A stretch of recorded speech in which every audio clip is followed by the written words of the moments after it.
আসসালামু আলাইকুম রহমতুল্লাহ। আমি আবদুল্লাহ হাসিব। আজ রমজান মাসের প্রথম তারাবি।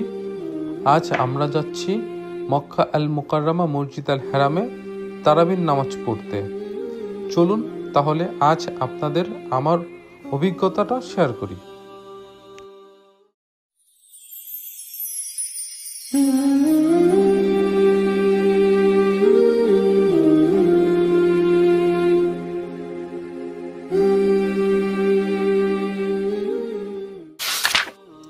যেহেতু প্রথম তারাবি, এই জন্য লোক সংখ্যা তুলনামূলক কম। যত দিন যাবে তত বাড়বে।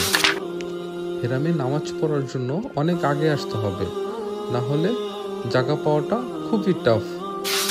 এখানকার পুলিশেরা খুবই ফ্রেন্ডলি হয়ে থাকে, সবারই উপকারে এগিয়ে আসে।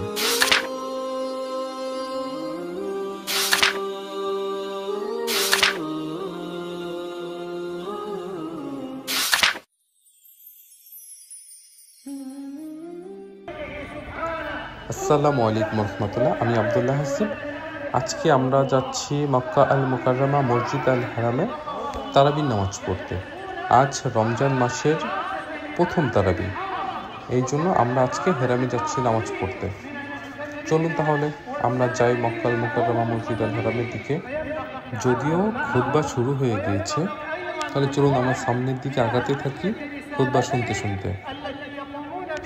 إدارة الحشود وتنظيم أمور الحرم بحيث لا يكون هناك زحام ولا تدافع ولا خلاف في الممرات ولا المداخل والمخارج ولا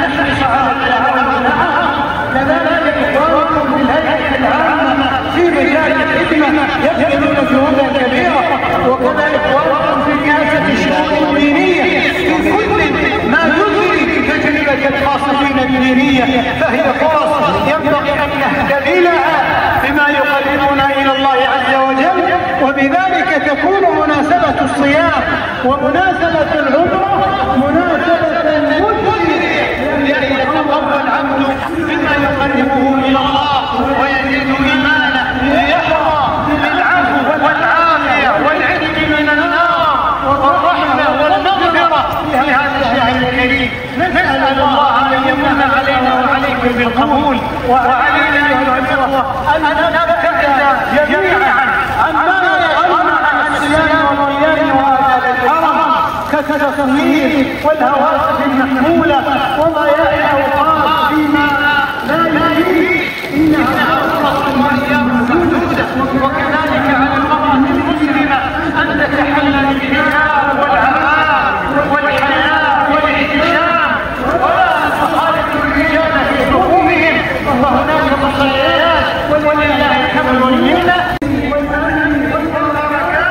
إنه جواد كريم، وآخر دعوانا أن الحمد لله رب العالمين، وصلى الله وسلم على نبينا محمد وعلى آله وصحبه أجمعين، والسلام عليكم ورحمة الله وبركاته। আপনারা যদি মক্কায় থেকে থাকেন, তাহলে তারাবির নামাজ পড়তে হলে অবশ্যই আপনাকে এশার আজান দেওয়ার আগেই বাসা থেকে বের হইতে হবে, না হলে আপনারা তারাবির নামাজ জামাতের সাথে সম্পূর্ণ পড়তে পারবেন না। আর হেরামের ভিতরে তো যেতেই পারবেন না, আপনাকে বাইরেই নামাজ পড়তে হবে। তাহলে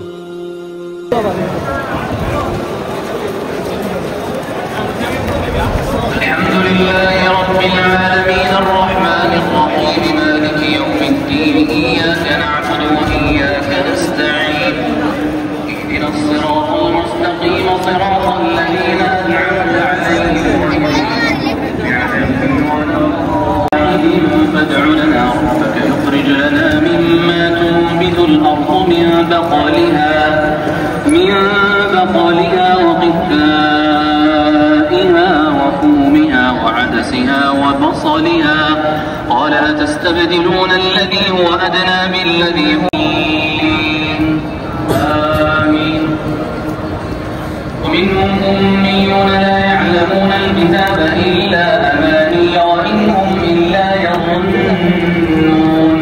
فويل للذين يكتبون الكتاب بأيديهم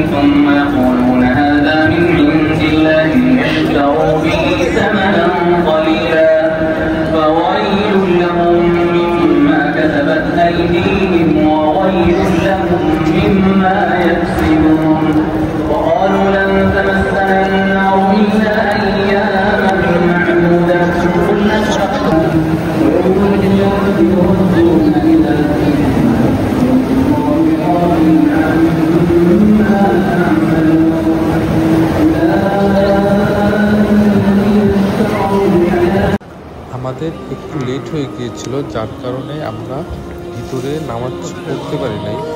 যদিও একটু বাইরে যাওয়া লাগছে আমাদের, তারপরে আমরা জামাতের বাকি অংশটি করতে পেরেছি।